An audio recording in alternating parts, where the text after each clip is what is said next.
My name is Zach Arnold. I'm a Hollywood film and television editor, a documentary director, father of two, an American Ninja Warrior in training, and the creator of Optimize Yourself.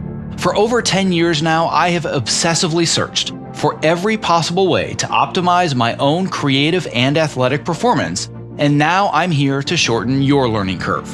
Whether you're a creative professional who edits, writes, or directs, you're an entrepreneur, or even if you're a weekend warrior, I strongly believe that you can be successful without sacrificing your health or your sanity in the process.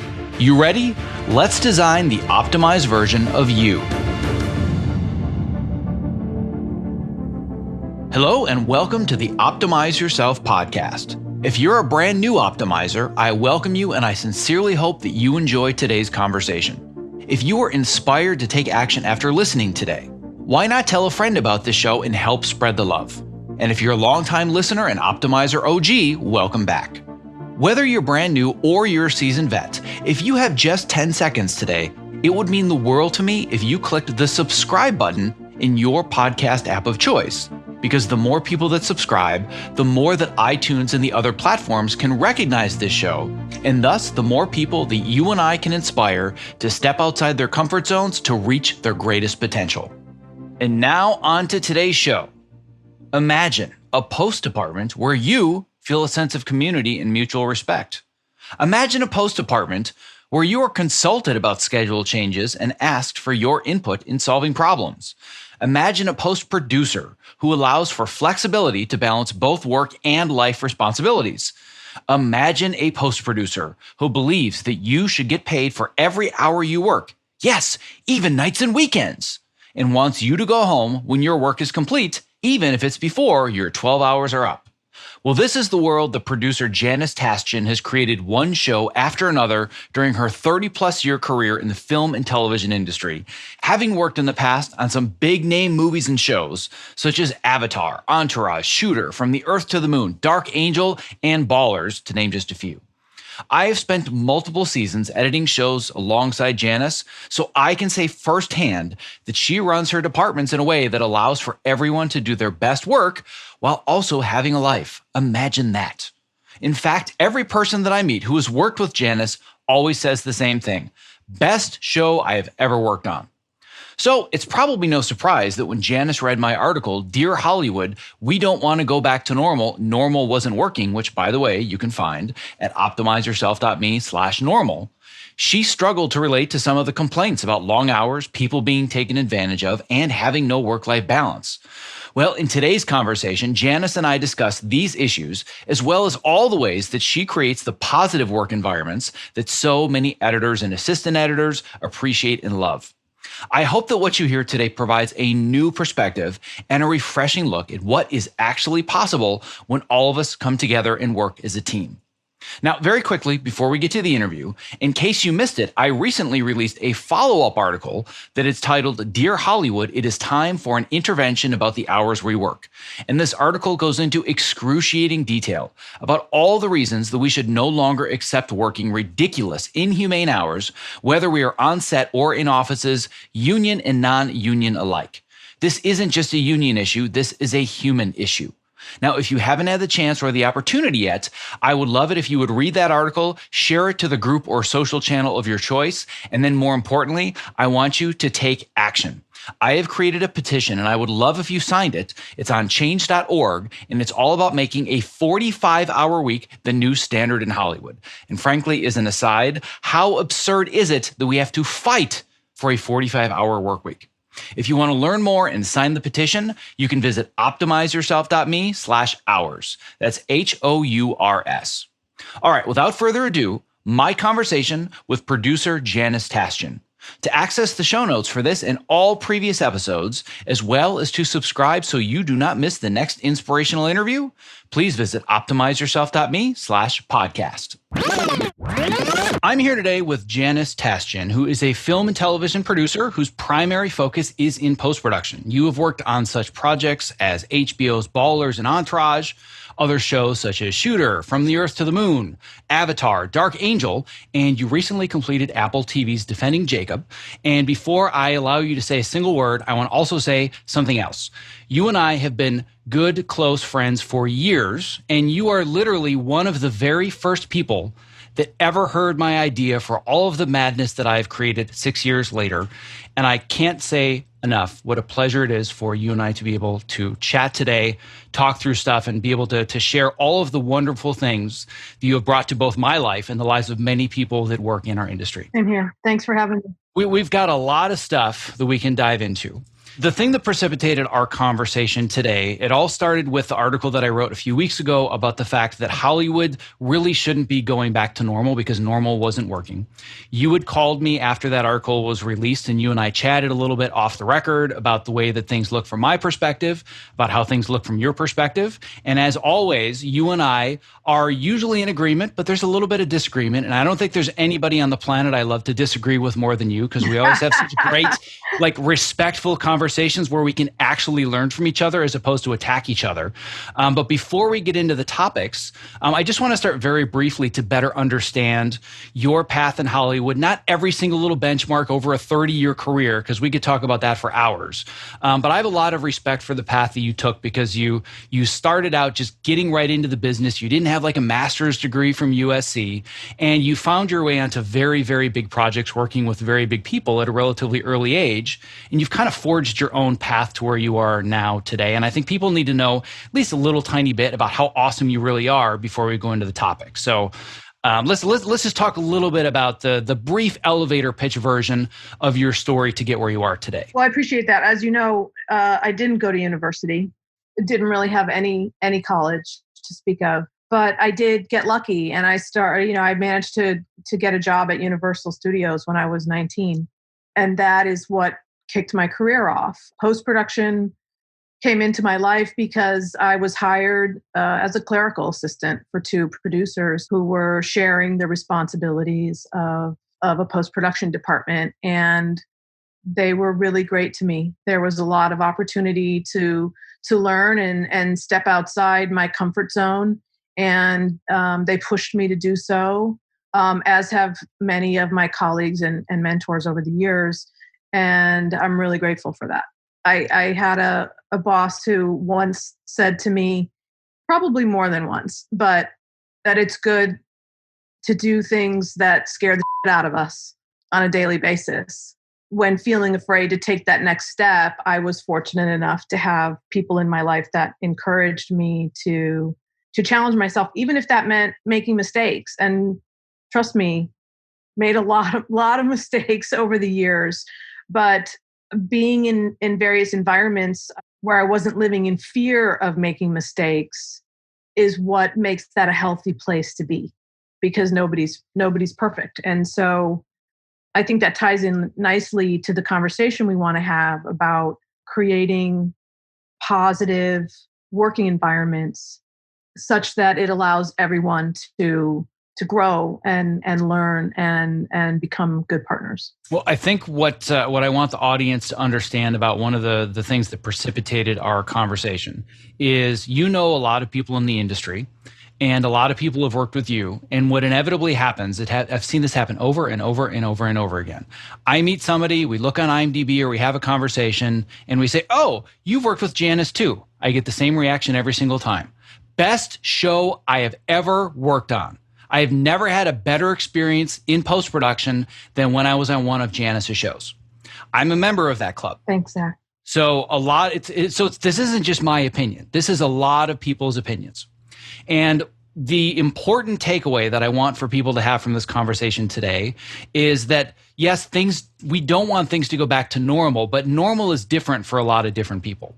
So one of the things that you mentioned when you read my article is, well, I didn't realize it was this way for some people, or it certainly doesn't have to be, or maybe even the perspective that I or other people were taking on all the things that we were saying were wrong that we want to fix it's different in different places. So I want to better understand your perspective on how to build a department, because it's very different than the way that most people build departments. And I want editors, assistant editors, post supervisors, studio executives to realize that if there ever was a model that we could look at going forwards, I think the way that you do it is the best model that I've ever seen. But I want to deconstruct it so people know that it can be done even now, today, not in some dream unicorn world 20 years from now. So how do you approach building a team? You're right in that part of the response that we discussed in what I was reading and hearing people's concern.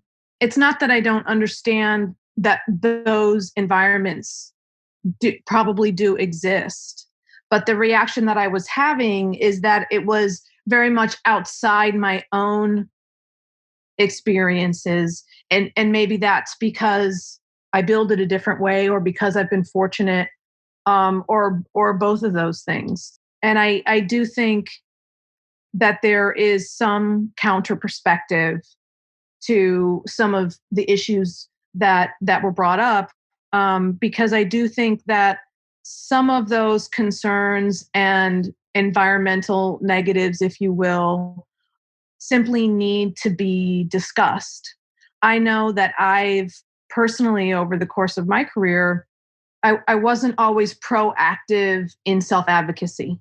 Sometimes you don't speak up because you don't want to sound like a complainer, or you don't want to be perceived as problematic, et cetera, et cetera. And those are the kind of things we work up in our minds that are more profound in our head than they actually are out in the world. Because by and large, everybody is thinking about, their immediate responsibilities and what's in front of them in the emergency du jour, et cetera, et cetera. Whereas our own personal situations or what we're going through are very heightened and elevated in our own minds, as they should be. And when I finally figured out that I simply needed to ask, I was pleasantly surprised at the responses, to the point where I was wondering what took me so long to speak up or to ask for this, because there are a tremendous amount of thoughtful, caring, compassionate leaders in our industry that are available to hear us. And I know that's not the case all the time, and sometimes it's not. Sometimes our issues or our problems, it might not be possible to solve them on any given job. And if that's information that we have going in, we can make better decisions on what jobs we take or how we structure our time, et cetera, et cetera. Does that make sense? It does. And I agree with everything that you said. I, of course, am going to have counterpoint, because that's what you and I are so good at, right? We've had many of these conversations in a dark edit bay over the years. So the first thing I want to do is I'm going to agree with you, then I'm going to disagree with you. I'm going to agree with you in the sense that I think a lot of the complaints or the things that people are so fed up with start from a place of, I'm not willing to speak up for myself. I don't know how to set boundaries. And a lot of that comes from the fear of, quote unquote, I don't want to be the difficult one. Absolutely. Right? So I think that there's a lot of that. However, the counterpoint to that is I don't think it's just in people's heads. I think a lot of times it is. Sometimes it's very, very real. And that's the thing that you and I have talked about, where in your world, you want people to come to you and advocate for themselves, and you want to find a balance. There are a lot of producers that are the polar opposite of you, and I'll give you an example. I have a student in my coaching and mentorship program who's an editor and a director and a writer, and he was working at a job where he was taking his lunch break outside, like not going somewhere else, just like sitting on a bench outside in the common area. And he was getting all these weird looks. And he's like, something just, it doesn't feel right, right? That could have been in his head. He kept doing it because he wanted to make sure that he was taking care of himself, and he knew that 30 minutes out of the edit bay was going to make him better for the rest of the afternoon. Then other people would start to say to him, like, I'm not really sure you should be going out for lunch. Like, you're making us all look bad. That kind of mentality. I've been in that position before. Like it's the joke that I make is when I came out of the health closet was when I was working with you, where I realized somebody's actually going to foster my need for wanting to sit and eat lunch and not spend every single hour in the room. And on the first TV show that you and I did, it was actually, kind of a crazy mess of a schedule. And there was a lot of long hours, but we did our best under the circumstances. But it was a really warm and welcoming environment where we sat down for both lunch and dinner as a group. We got to know the team, and I realized that was a possibility. So I now advocate for myself no matter what the show, and I say, I want to eat lunch. This person was doing the same thing. However, what ended up happening is his supervisors came in and they're like, I hear you've been taking half an hour for lunch and leaving your desk. Yes, I have. I've been doing it for X, Y, and Z reason, and was basically blatantly told, if you do that, you're going to be fired. You need to stay at your desk. That's the reality of a lot of the producers that are out in the world today, where I agree we need to advocate for ourselves. I agree we need to set boundaries, but it's also very much a reality where people are just going to say, no, I don't care what your union contract is. I can find 100 other people that will take your job tomorrow if you won't do it as is. I know editors and assistants that have been told flat out, I've got a pile of resumes on my desk of all the people that can replace you tomorrow. So I just want to be clear that I am not suggesting it's all in our heads. I think that can happen to us with certain things, but that doesn't replace the reality of very tangible, real workplace issues. I absolutely know that exists. That is real, and in many cases is of concern. I just wanted to shine a little light on self-advocacy and how powerful that is, not just from a personal perspective of what we should be doing for ourselves, but I also think that there is a voice for that, and there are ears that are willing to listen and want to listen, or may not have any idea that you're having that experience, a very real experience. So that's my counterpoint to your counterpoint, is that I completely get that. And I don't disagree that those conditions probably do exist. But I think one of the things that you and I want to talk about today is how to identify ways of improving how these partnerships are built. That includes self-advocacy, that includes open door policy, that includes all of this relationship building that certainly you and I have been very successful at doing over the years, and hopefully encourage others to know and understand that it is possible. Those relationships are possible, they're powerful, and they are beneficial. And I think a big theme that you and I have talked about many, many times over the years in relation to both this conversation and others when it just comes to the nuts and bolts of meeting schedules and deadlines and whatnot, you and I are big on the idea of taking responsibility. And I think if we're using the same conversation about advocating for yourself and whether or not I'm kind of building this up in my mind and it's not real, or it is very real, no matter where you are on the spectrum, if you don't choose to address it and ask the question and say, listen, is it okay for me to take my lunch, or I feel like I need to leave on Friday to go see my son's recital, right? You can't build it up in your head and say, oh, they would never say yes, we're too busy.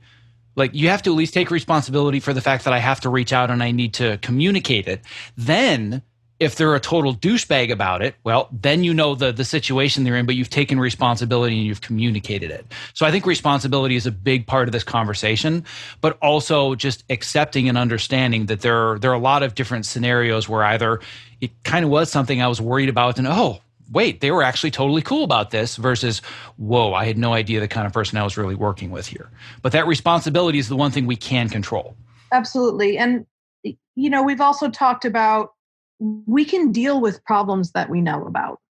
But if you don't know about them, you can't be proactive in fixing them. So the silence piece is something that I think could bear improvement in general. It's what we're talking about here, where as a manager of people, if I don't know you're struggling with something, then I have no chance of helping. Some things can't be fixed.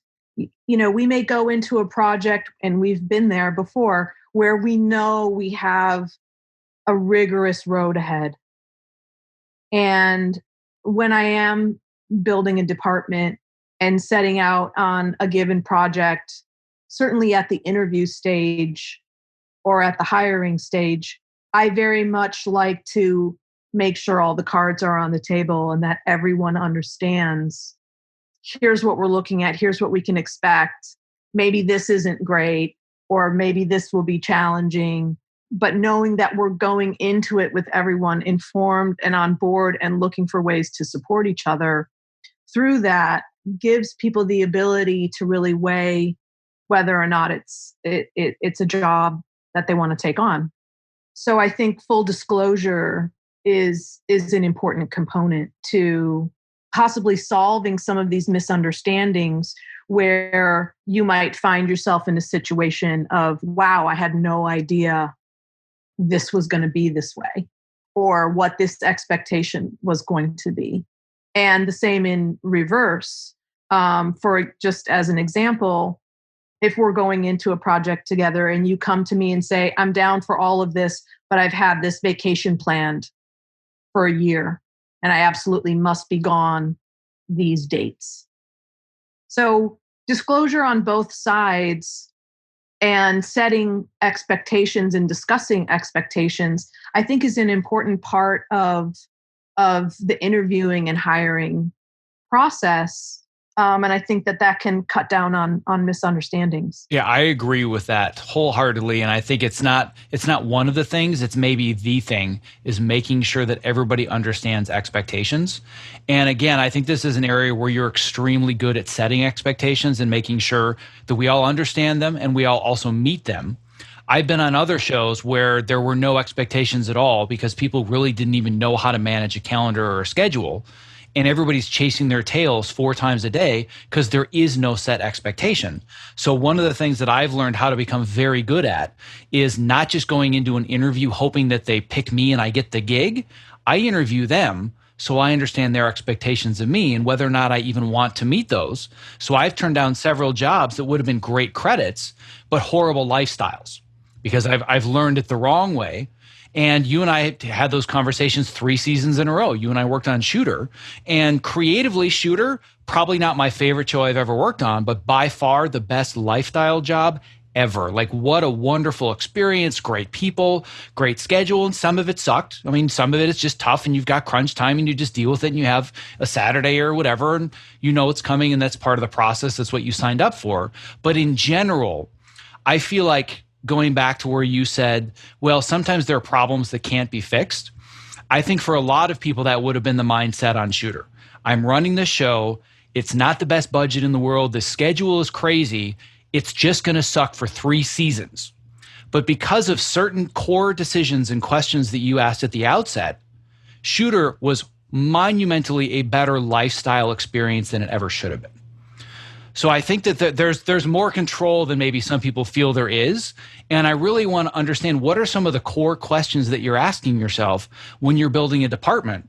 Because I think the vast majority of producers would have organized that as a 3-editor rotation and would have run people into the ground. And you chose not to do that. That was a fundamental decision from the first day you were hired on that show. Well, to me, that's easy because I'm experienced enough to know what the workload is. I mean, many of us have been doing this for a really long time and we understand what it takes, especially at least with season 1, when you're establishing a new show. I think we might all fall prey from time to time to that pressure to say yes, whether that be simply because you need a job or it happens to fit your schedule, or you feel beholden to either filmmakers or studio for various reasons or what have you, and you want to say yes to fill in the blank. The harder part is being able to say no unless we ... The reason we're all here is because someone is relying on our expertise to fill our role successfully. And so part of my job, at least as far as I'm concerned, is not to just say yes to every demand, but to take control of the answers in a way that is positive, productive, and efficient. And they're relying on me for that. So whether they love the answer or not, my job is to give them a real picture of what can be accomplished and in what time frame. And what you're talking about specifically with Shooter was that a lot had changed in our production and delivery paradigm. And the question before we were ever going to receive that pickup was, can we make this date? So it was an if-then question, which led to, and if so, how are we going to do that? And when I'm evaluating what is possible, to me, it's a no-brainer. I have to consider the human impact of the workload and make sure that we're taking care of everyone. That doesn't mean, 3-hour lunches and a 6-hour workday. That's not what I'm talking about. We're all going to work hard, but there's a tipping point where it simply becomes non-productive. You have to be able to understand what that tipping point is and take into account not just episode to episode, but an entire season, an entire group of people, an entire workload that's parceled out in a certain way, and what can truly be accomplished and also be spectacular work. So that's always the imperative for me. And I'll ask for the moon first. So that's the approach that I take. And I also make it a top priority to understand that workload from your point of view. And I say your, meaning an editor or an assistant editor, or even in every trade, a sound supervisor, the mixing team, the colorist, the visual effects folks, having a working understanding of how much time each task takes, and then adding more time for iterative processes and things that may or may not go wrong, which there always has to be a contingency, and wrapping up all of those things together to create a schedule that's not going to burn the house down. When it comes to schedules, I've seen two very different ends of the spectrum. The spectrum that I've seen with you, which I still think is a miracle to this day, is you and I can sit down before the first day of shooting. You say, here's the calendar. What do you think? And then for the most part, we hit every single day for the next 5 months. There might be a little bit of shuffling here or there because of something that nobody saw coming, but there's no shuffling because of poor pre-production planning. Then there are other shows where by the second day of shooting, the entire season's calendar is completely wrecked because of one little tiny domino that knocked over another one that knocked over another one. And to me, that's very, very preventable. And I think it's important for anybody that's in a post-production department to understand you can think through all of this. Like you said, thinking logically about how much time do people really need, as opposed to how much time am I willing to give them based on the directives that I've been given. Well, this is the money. This is the schedule. It is what it is. We're just going to have to burn everybody out and get through it, versus what you said, which is, well, actually, no, we can't do that unless we were to do X, Y, or Z. And I think for a lot of producers, it's just, this is the situation that I'm in. It's either yes or no, but I think there's a lot more iteration to the process and teamwork. Like, as opposed to me being on a show and saying, here's the calendar, it's, here's the calendar. Like, what do you think of this? Where are the bottlenecks? Where can we fix this? What are you concerned about? And then you and I spend hours. I want to add one thing to what you just said, because there's an important facet that I want to focus on. So yes, sometimes there is like, hey, here's your budget, here's your schedule. How do we make this most efficient? What I wanted to add to is you saying the question of, well, how much time does each person need to hit this benchmark? But I take that another step further, which is, we don't want to just meet the benchmark.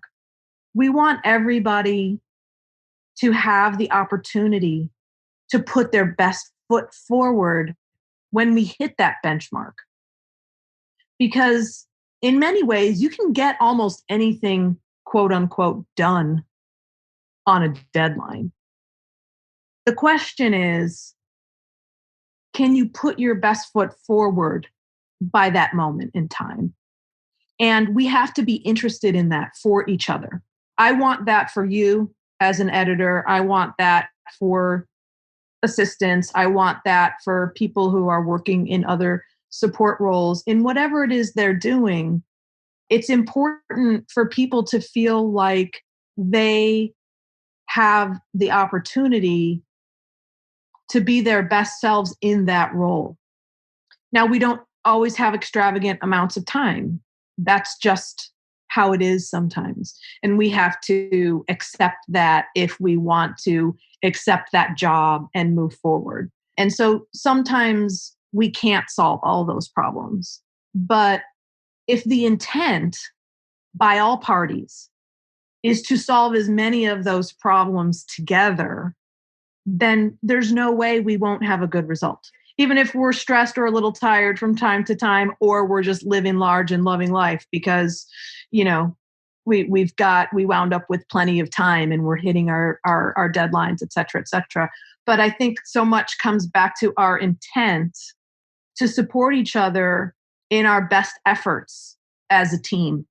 Because when we're all doing well, then we're all doing well. One of the things that I talk about with members of my coaching and mentorship program is that the quality of your job, the quality of your relationships, the quality of your life is dictated by the quality of the questions that you ask yourself and others. And the fundamental question, and I'm now, even though we've worked together for years, I'm starting to understand even better why things are different with you than with other people. Because the core fundamental question that you ask yourself is not, what is it going to take to make sure that people don't fail? The question you're asking is, what do I need to do to make sure that everybody else on my team, including myself, has everything they need to succeed? And it really feels like the core vibe on so many shows, movies, even outside the world of scripted, unscripted, otherwise. What is it going to take for us to just not spectacularly fail and drag this corpse across the finish line? And that's what breeds the culture that we've created for ourselves. But just asking one question differently from day one changes everything. It's all about the quality of the questions. And now I understand the question that you ask yourself that makes life so different for so many people. And I'll say that intention plays a very large role too. Our personal intentions going into any situation, but particularly into our professional situations. I want to partner with people that want to be my partner and also support the other partnerships that are in the department. Does that make sense? Yeah, it's a lot of partners and partnerships and departments, but yes, I definitely get it. So where I would like to go next, and I'm not even sure you have the answer or I have the answer, I just want to talk through this. You've talked a lot about teamwork and together and communication, but I've never fundamentally understood the way that post-production is structured as a department. Because it's almost like you have all these little islands where you have editor, assistant editor, another assistant editor, and so on and so forth. And then on a totally different team altogether is the post department, the producer, the post-production supervisor. And I know, again, this is probably something you don't see much of, but they're often at odds with each other, where it's almost like there's conflict and it's like one side is working for the studio, one side is working for the directors and producers. I see so much divisiveness in the same hallway where we feel like we're battling against each other versus we all have a common goal. So I've never fundamentally understood just the way that the departments are structured, why a producer or a post supervisor doesn't have the protection of a union the way that somebody that they're sharing a wall with does. Can you just give me and everyone else a little insight into how do we even put these departments together? Because I'm all big on logic and common sense, and I just kind of hit a wall when I see this is just the way we do things. It doesn't make a whole lot of sense to me. Well, these are good questions. Your perception of it is a little bit outside my experience, because within my own projects and my own departments, I haven't much faced that division. And from my perspective, it is all one. and it's built to be one. Yes, there has to be a certain hierarchy. Decisions have to get made. Someone has to take responsibility for setting priorities of daily tasks, et cetera, et cetera. As far as the editor assistant editor relationship is concerned, by and large, I feel like that's a really sacred relationship that has to be mostly dictated between the editor and the assistant under the umbrella of knowing a certain amount of work has to be accomplished each day. And how you guys work it out amongst yourselves doesn't really matter to me as long as it's working happily and efficiently. Now, at some point, I have to be able to make certain demands when something changes or a priority gets pulled up or something unforeseen happens. And so I do need to be able to shift priorities as necessary. But by and large, you as an editor need to be free to develop a workflow with your assistant editor that works for your team, as long as what we're delivering at the end of the day is thorough, consistent, and timely. In terms of the post department, I'm so sorry I'm not being contrary in any way, but I don't see that as a separate entity. It's simply no different than everyone is exercising a different skill that supports the whole. You're responsible for editing the dailies, but it is not your responsibility to make sure that they've traveled from point A to point B to point C to wind up on your desk. That's somebody else's job, but it's all part of the same mechanism. So for me and my sensibilities, that is all one, not an island unto itself. And frankly, I expect us all to be supporting each other. So if I have, 2 or 3 or 4 editors and we're all working on the same project, if I find we're running out of time on one thing, or someone gets sick, or someone needs to take a day off, or the shooting schedule's changed, or what have you, I fully expect that folks will happily share their responsibilities with others to maintain the common goal, which, whether that be preparing for a director's cut, an editor's cut, a producer's cut, a lock, a turnover, whatever, we are all there to support each other. So when things change, if circumstances change, if a timeline changes, or whatever the reason, it doesn't matter. I do expect that we're all going to jump in wherever necessary and possible to support each other, to backstop each other, and not be proprietary about it. Well, the best follow-up that I can give to that is, have you seen the television show Survivor? Yes. Because that's how it works in most post-production departments, where the individual editors are trying their best to get the attention of the showrunners and the directors, and you're not wanting to help share dailies. Well, that's not my episode. That's not my time. Or like, well, I don't care if the producer wants it this day. It's basically Survivor. It's every little tiny team or tribe for themselves. And I've seen that more often than I haven't seen it. And I don't think I've seen the worst of it, because I've heard a lot of horror stories from people that have either reached out just in the last 2 weeks, but over the last 6 years. And I don't want to make a blanket statement, but it seems more common than it isn't. And I've never understood why it needs to be that way, but it's more prevalent than you might suspect. And I'm sorry to hear that. And I'm sure you're right. And it's a shame because it's so much fun the other way. I agree. Clearly you and I agree. I mean, I might be one of the few people in your world right now. I know this is a very charged issue, and it's a very real issue.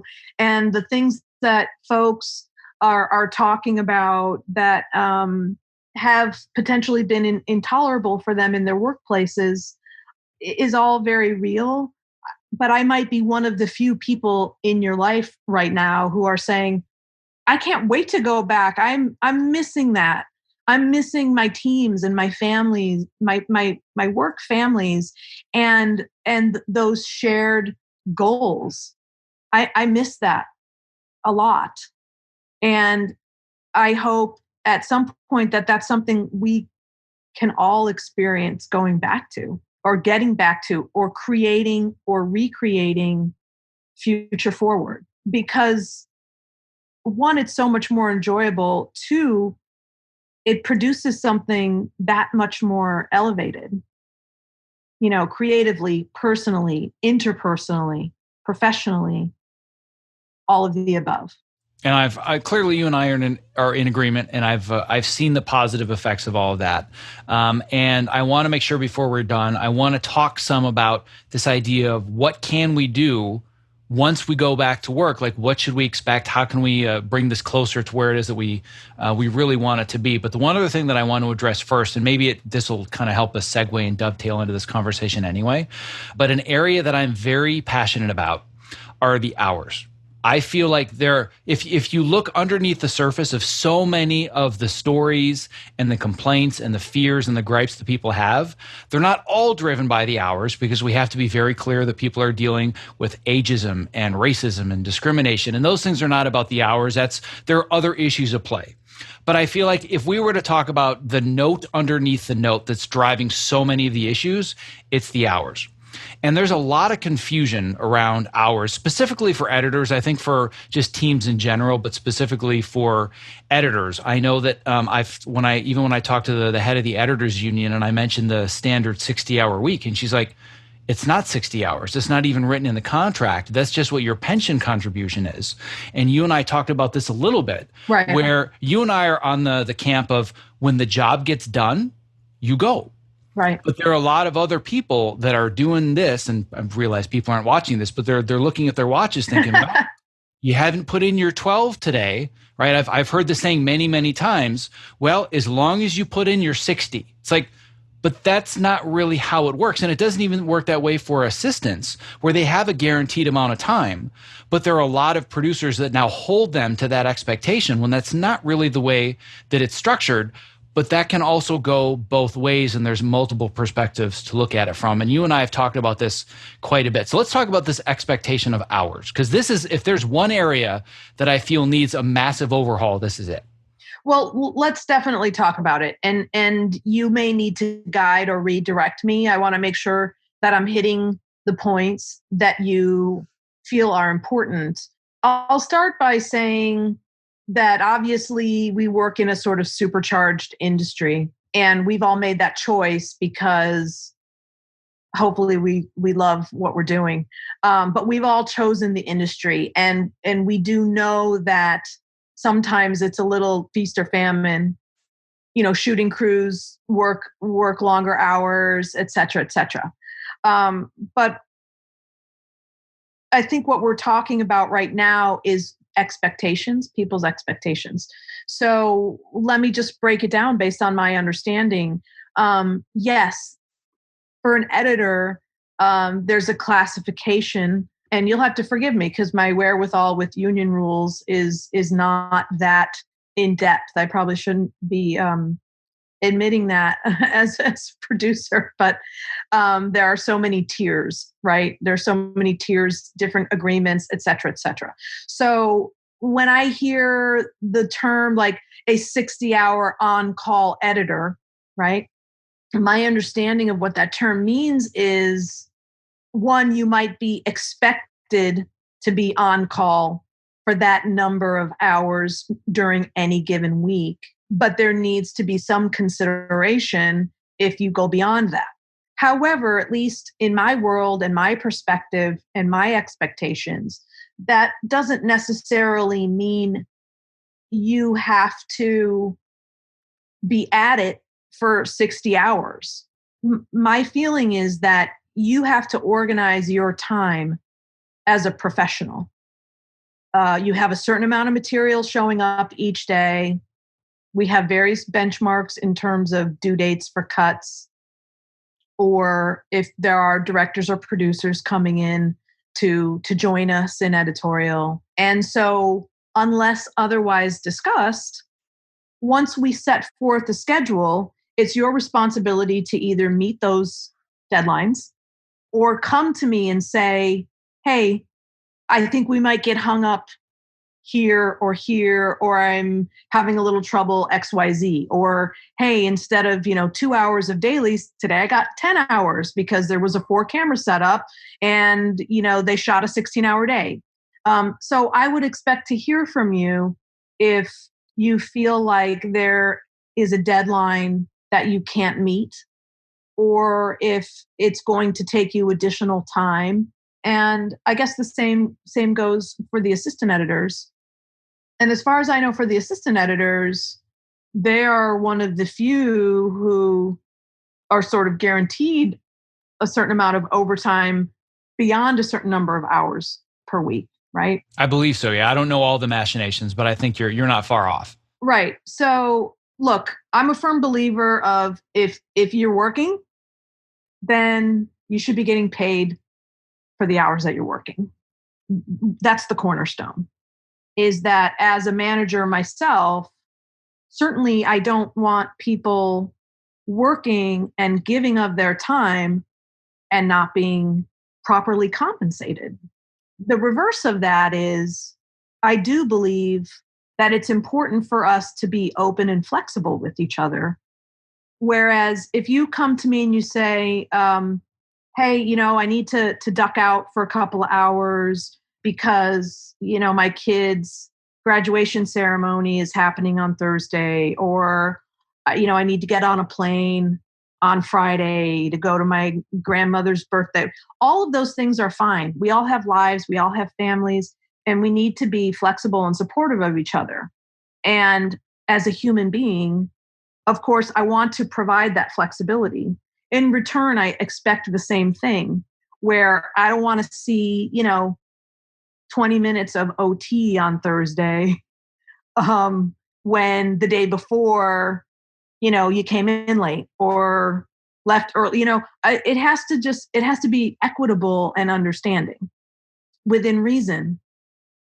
And I would expect that you would come to me if you're experiencing something that might equate to feeling burned out or overwhelmed, or there being any unrealistic expectations on the timeline. By the same token, I know that I personally will put a lot of work into creating a timeline and a schedule that makes sense, that's reasonable, and that is also humane. And if that changes, it's my responsibility to come to you and problem solve together as a team. Whether that be a change in the production schedule, a change in the delivery schedule, et cetera, et cetera. It comes back to what you and I were talking about at the beginning, which is the communication and the partnership coming together to solve issues. I'm not sure if I'm hitting on what you wanted to get to in terms of the hours. So please guide me if you want to be looking at other details. No, I think this is a great place to start. The two things that I want to point out, again, I'm really trying to dig into the fundamental mindset that's different. It's not about the little details. The hours is a big one, but the fundamental difference that I see, there are two of them. The first of which is, let's talk about the hypothetical scenario where things go crazy on set and you have to shut down for 2 days or X or Y or Z or whatever it is, all outside of everybody's control. Your approach is walking into the room, here's what's going on, we need to figure this out, right? Mm-hmm. I think the more common approach, and again, this is the stuff that you may not see as often because this isn't a world that you create. Here's the situation, here's what you need to do. Here's your new reality. It's not let's problem solve together. It's, well, you're going to be here all weekend because of this other thing. Not a matter of how can we solve this as a team and work through it. Here's your new reality, figure it out. I've had that conversation more than once where it's like, really? That's the position that we're being put in? Like, I don't know if that's so cool. And then I think that the other thing that I want to point out, and we can go into both of these, I don't think you realize how rare this phrase was that you said. I have a feeling that as soon as you said this, half of the people listening said, oh my God, I didn't know other people thought this. And you said, if you're working, you should get paid for the hours you're working. That's much rarer than you think, because the ongoing mentality is the job just needs to get done. We don't have it in the budget, but you're going to have to stay 3 extra hours because that's what the calendar says. Sorry, guys. I can't pay you for it because they're not giving me the budget. The studio won't allow it. But this is the way it needs to get done, which goes back to got 100 resumes on my desk waiting. Yeah, I don't know how to answer that because, of course, that's really unfortunate. And it saddens me to hear that. It's not that I don't understand that shit happens and things go sideways, okay? And have to change accordingly. That's legitimate. It's hard not to go back to this concept of intention, where my expectation of you as not only a colleague, but a friend and a partner would make that very difficult for me to want to ever communicate with you in that way. That's a bit foreign to me, but that's not to say it doesn't exist. I'm absolutely sure it exists. And of course that, part of that is why you have hopefully have a union that is protecting you. And here, I'm going to interrupt you right there because what you said is so key. We have a union protecting us. They're already protecting all of these things. The lack of the lunch breaks, the lack of not getting paid overtime for the extra 2 hours during the week or being asked to come in on the weekends. It comes back to the very first thing we talked about, advocacy. This isn't just about blaming the studios and the producers and it's all them and their rules. How can we expect anything to change if we don't start to advocate for ourselves and stand up and say, hey guys, it's not cool that you're asking me to work on Saturday without getting paid. I blatantly was told flat out by a producer, not going to call the person out, not going to mention the show, but I was told, listen, I realize that we're behind. This is when we have to deliver the cut. You're going to have to work over the weekend. No problem. I'm assuming I'm getting paid, right? No, overtime's not in the budget. Cool. See you Monday. Figure it out. Right. Or like I've been in that position myself. Look, there's other real estate in between. Okay. And we've been there. There are sometimes legitimate circumstances, which by the way, isn't necessarily your problem, but it is our problem if we're being partners. Right. So certainly it's legitimate to come to a point where maybe you're toward the end of a project and you have spent all your chips and you're in a bad situation, right? There must be other ways to solve these issues if we're interested in solving issues for and with each other. So if I've run out of OT and the next phone call I make to the studio means, I'm going to take a flogging in the streets, I might say to you, look, I'm jammed this time. But pick a day off. Are you looking for a long weekend somewhere? Can we trade a day?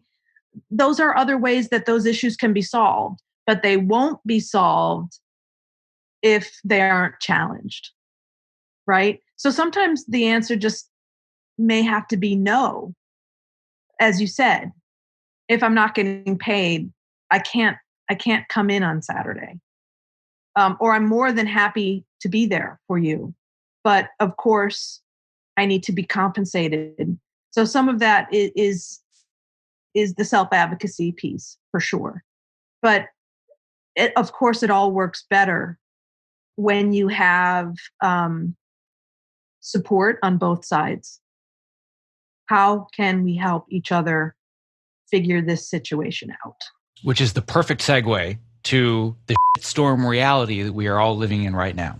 So I already know what your answer is personally to this question because it's really, really simple. How do we deal with all of this knowing that we're going into the circumstances where if we're lucky enough that we start going back to work, that we are protecting people's livelihoods, their health, their immune system, they're not sleep deprived? Your answer is, I'm just going to keep doing what I've been doing because this is what I do is I protect my workers and my team and I take care of them. But for other people that are realizing the acute nature of if we don't figure this out now, before it was, well, people might get sick or they might die someday. We don't figure this out this time, and we're still working people 80 to 90 hours a week, and they're massively sleep deprived and their immune systems are compromised, people are going to start dropping like flies. So we have to figure it out given the present circumstances. Do you have any suggestions or thoughts for how do we deal with the reality that we are now getting thrust upon? Well, I want to say one thing before we get into that. I'm not sure if I have an answer, but I want to clarify one thing. I'm not so cavalier as to say, "Hey, if it doesn't work for you, just say no." That's a great concept, and on paper, it seems academic. But there are so many factors that we must all face when we're going into any personal or professional situation. There are a lot of things to weigh. Our income, our livelihood, our mortgages, our kids, our resumes, our personal preferences, aesthetic, you know, creative sensibilities, all of those things are things that we are likely taking into account when we are presented with new opportunities. We do have a choice. Of course, we have choices. And of course, the most surefire way to avoid a situation that you know might be compromising for you or for us or for anyone is to say no, or go in with open eyes, knowing that certain parts of that situation may be challenging. I know it's not that easy to just say no because sometimes we just need to be working or we feel beholden to a certain project for some other reason, whether it has to do with a relationship or it being a resume builder or, there are a million reasons why we enter into certain situations. And all of that is okay. I think that one thing that may need to change a little bit for all of us, and it's an ongoing practice, is the self-talk and how we speak to ourselves in our inner thinking about any given situation. It's very easy to go down this path of feeling like everything from, I'm either too demanding or why aren't I speaking up for myself? Or it's very easy to amplify those issues that might be causing us distress. And I think that our self-talk needs some looking at and some consideration. It's okay to take on a job that might be less than perfect if it's serving other needs for you for whatever reason. That's okay. What that means, though, is if we've said yes, then our job from there is to manage better any stress or distress that might come up as a result of entering into something that you knew was going to be challenging and trying to redirect it out in a positive manner instead of living in this like sort of internal complaint loop. Because I can tell you firsthand that eating all of that stress and having that negative self-talk or just general talk, it takes a toll on you. It takes a toll on your mind and your body. And that's the kind of time when you really need to call on others who love and support you, positively let some of that stress out,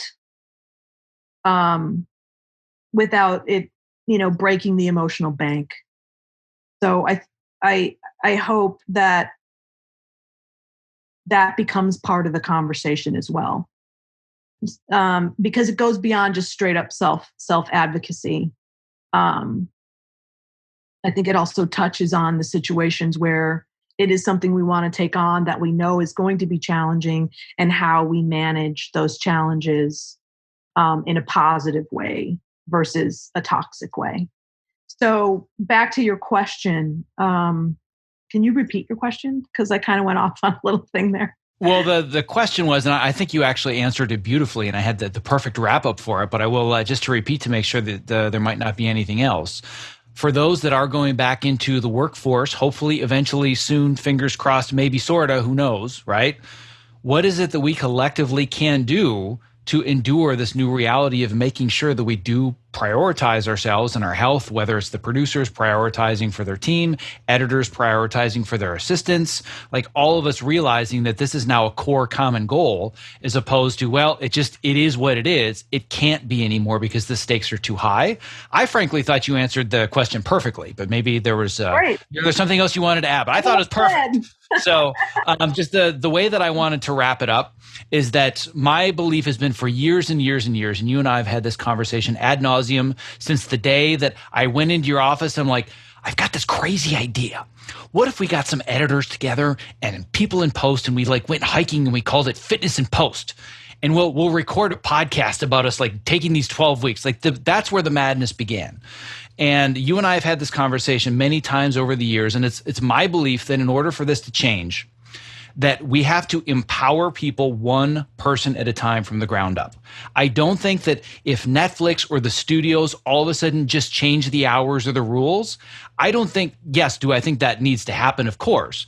I don't think that's what makes the real systemic change. I think it has to come from each individual from the ground up, believing in themselves, having the confidence to know they're worth it. They can advocate and they have that confidence. That to me that's what I'm trying to provide, is that empowerment from the ground up, one person at a time. I agree with that. But what I would add is that I think it's important not only to empower ourselves, but to empower each other. Because you're not an island. None of this gets done singularly. I'll go back to this every time, in that I firmly believe we are 200% stronger together than we are as individuals in our common endeavors. So we must take an interest not only in our own success and advocacy, but the success and the advocacy of those around us, our partners, our colleagues. And I feel like that's a very important nuance to the conversation. I hope that makes sense. Had I scripted that last phrase and spent months rewriting it and revising it, I couldn't have done as well as what you just said right there. Perfect. Nailed it. I think you're so right. That it is about empowering one person at a time, but making sure that we're helping others to feel empowered too. Absolutely. Right. So that's why I wanted to talk with you. I wanted people to understand there is an alternative where we can work through this together, rather than feeling like, and it's so prevalent in post, by myself, four walls, no windows, it's just me and I have to figure it out. I hear this so often from people. Open the door and talk to the other people that are there, and a lot of them may feel the same way. You open your door to them, and all of a sudden, you're a department coming together rather than the island that's inside the four-walled, windowless room trying to figure out how to meet those deadlines by yourself. I was that person for a long time. Really just thought it's all on me and I got to figure it out, until I realized I may need to ask for help. I may need to advocate for myself, so I take better care of myself. And because of that, I'm better at what I do, not despite the fact that I prioritize my health and my well-being. Asking for help is challenging for most people. Because I think we associate asking for help as some kind of personal failure. That's not the case. I love the idea of collaboration.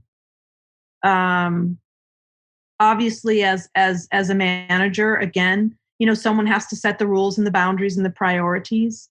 But we're working in a creative industry where amazing and wonderful ideas come from many different quarters. And I don't just mean what winds up on the screen. I'm talking about everything from, workflow efficiencies and protocols, and all of those things are a wonderful little Rubik's Cube that many people can join in on improving and making more enjoyable for everybody, and creating consistencies and boundaries that people can rely on, not just to follow, but to actually rely on, where you're not trying to reinvent the wheel every time. Those things are all super important. And we are going into a time where we will have to change what we're accustomed to, just given all the givens of how our communities are going to be dealing with COVID and personal protections. And fortunately for post-production, I do think that we are one of very few departments that will be able to operate at a very high level, even given the logistical issues that we'll be facing. So I think that we have a really great opportunity to be having this conversation in a very workable and manageable way, because we will be able to continue to operate even with distance strategies. And part of that is really just, one, not just identifying concerns, but sharing the concerns, and think tanking potential interventions that will benefit the whole without compromising the results. And I'm super happy to be part of that conversation. Well, and I'm glad you're a part of that conversation. I'm glad that we were able to bring up all the things that we did today. Ironically, with as good as you and I usually are about meeting schedules, we've gone like 15 minutes over. So, but totally worth it. Totally worth it. But this has been absolutely fantastic. I've wanted to have this conversation on the record for years. Every time you and I talk about this, and I think I even said it last week, it's like, why didn't I just hit the record button? Finally, this conversation that you and I have been having for so long is going to get out in front of the right people, and I think at the exact right time. And I think it has the potential to make a real difference. So I really appreciate the fact that you've taken the time to chat with me today, given all the present circumstances. And I look forward to the day when you and I can actually have these conversations in a dark, windowless edit room in person again. Same here. Can't thank you enough for being here. My pleasure. Thank you for listening to this episode of the Optimize Yourself podcast. To access the show notes for this and all previous episodes, as well as to subscribe so you don't miss future interviews just like this one, please visit optimizeyourself.me/podcast. In case you missed it, I recently released a follow-up article that is titled, Dear Hollywood, It is Time for an Intervention About the Hours We Work. And this article goes into excruciating detail about all the reasons that we should no longer accept working ridiculous, inhumane hours, whether we are on set or in offices, union and non-union alike. This isn't just a union issue, this is a human issue.